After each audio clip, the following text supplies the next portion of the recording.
উপস্থিত আছেন আব্দুল সত্তার মহাশয়। আমাদের সবার কাজ আরম্ভ হয়ে গেছে এবং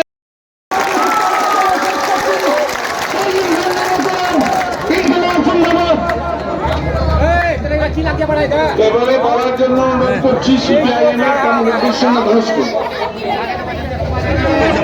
বক্তব্য ফিরে যাবেন।